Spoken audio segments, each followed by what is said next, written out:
Hello, welcome back to Talking Europe, where we are meeting another of the would-be heads of the European Commission. Bas Eickhout is a Dutch member of the European Parliament and in the running for the Greens Group's nomination, along with two others. Bas Eickhout, thank you very much for being with us. Thank you for having me. Well, just talking about your nomination, or would-be nomination as Spitzenkandidat, as they call it, for the Greens Group. This is all about looking at the future of Europe from 2019 onwards. Of course, you represent the Greens. Are your policies all about the environment, climate change? No, I think where we Greens will focus on is, of course, climate is one of the key issues and challenges where Europe needs to deliver. Everyone is talking about it, but what are we really doing? And I think there the Greens have an answer. But what is also very important is that the Greens will very clearly state we are, like others, for a very strong European Union. However, it needs to change. We really want a more social union. Until now, Europe has been mainly for the markets, for the industry, for the companies, and not so much for the people. And I think that social part is going to be a very strong asset for us as well. So it's pro-European, but pro-change. It's interesting talking about changing Europe because the current European Commission has overseen a very turbulent period in Europe.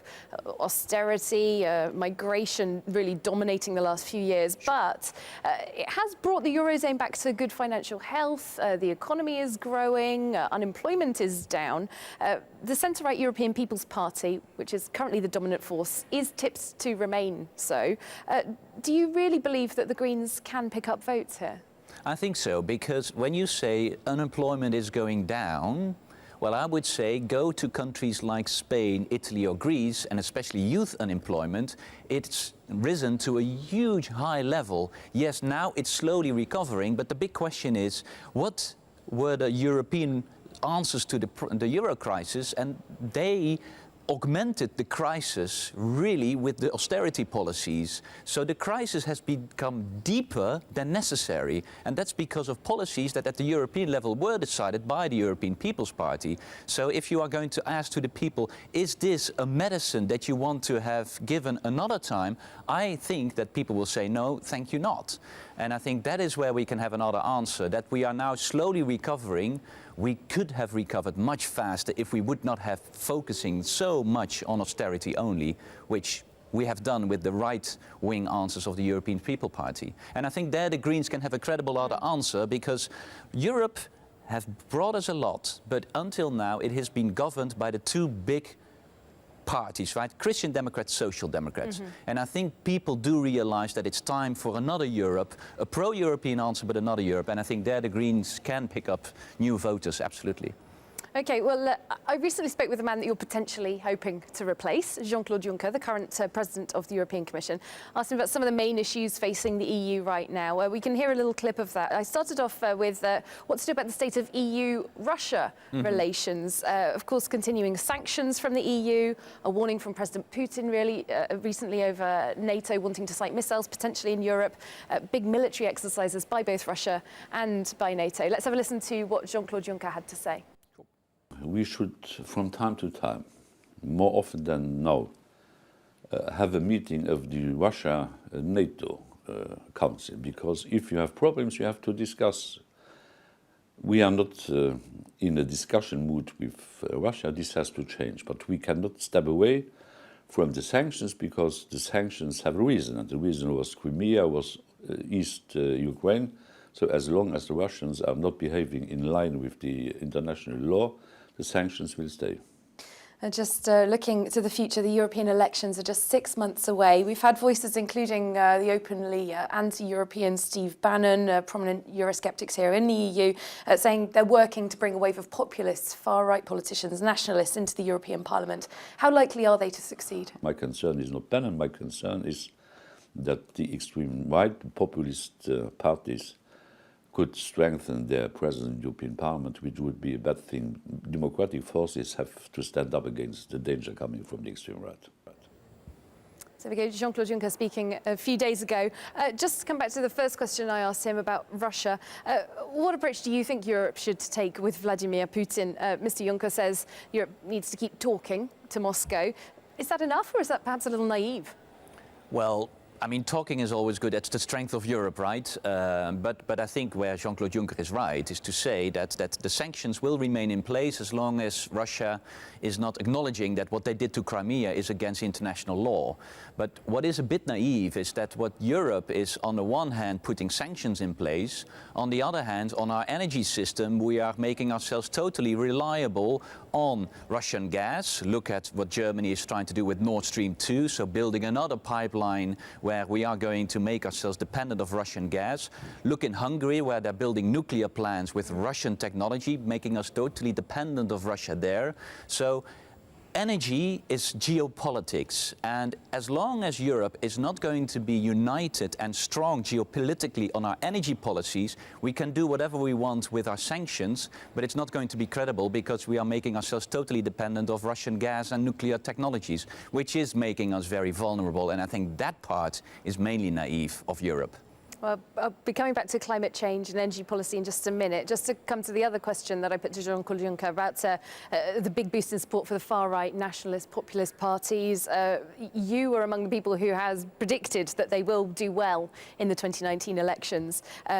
Recent election results in Sweden and Germany seem to back that up. As somebody who's openly pro-European, how would you try to win the argument? I think what is most important is that we should stop being obsessed with the populists. Yes, they have a very negative answer on Europe. They don't want it.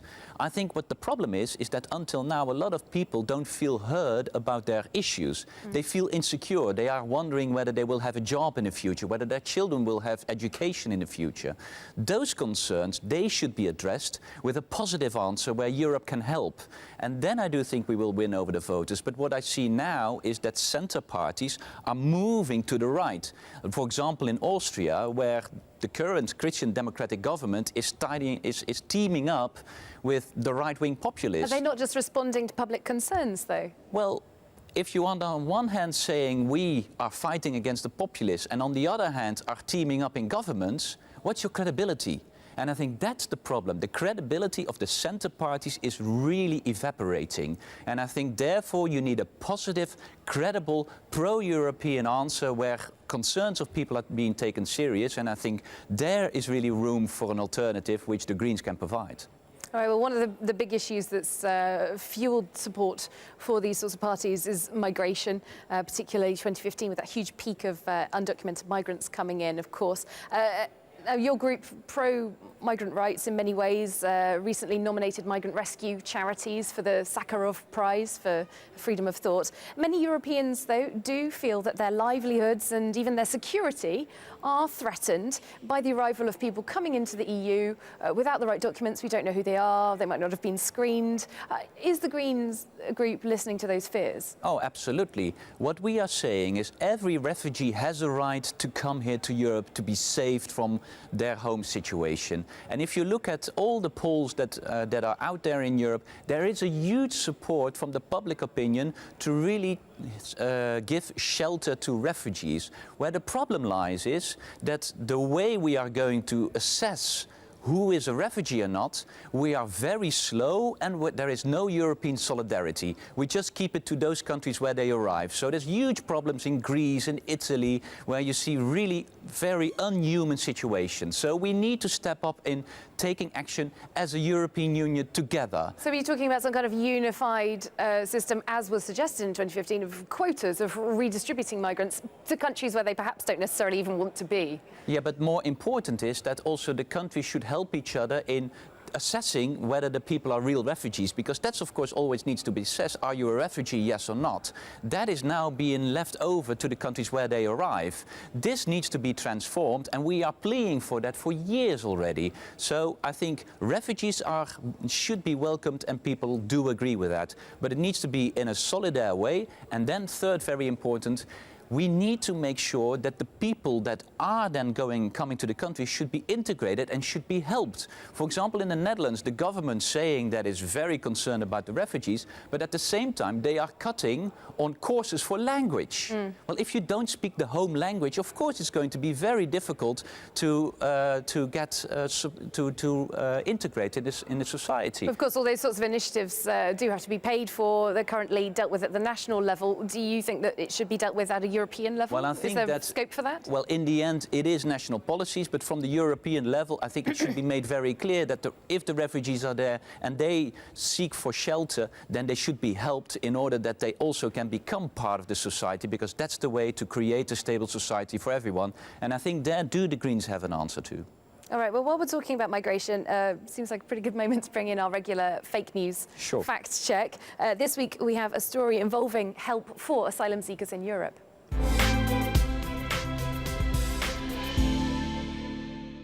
For a couple of weeks, this photo has been doing the rounds on certain European news sites. It shows, as you can see, a credit card with the logos of the European Union and the United Nations Refugee Agency. According to sites including Voice of Europe and Slovenia's Nova24, this card is distributed to undocumented migrants to finance their travels across Europe. Well, the articles also claim the project was set up by George Soros, the billionaire philanthropist much attacked by anti-migrant voices worldwide. Well, we've checked the claims and they are totally false. The card was in fact first issued in Greece in April 2017 by the UN Refugee Agency. It's a preloaded debit card only able to be used for basic supplies like food and hygiene products, not travel, and only in Greece. What's more, the project is uniquely financed by the European Commission. The Commission confirmed this in November to the French free sheet 20 Minutes. Well, George Soros and MasterCard did launch a separate payment card in January 2017 to help migrants, but it has nothing to do with the EU or the UNHCR.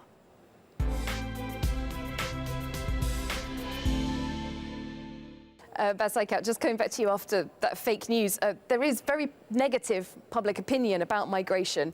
The numbers of arrivals are actually drastically down, but there are still great fears among the public. Is there a way to reassure people, tone down the rhetoric?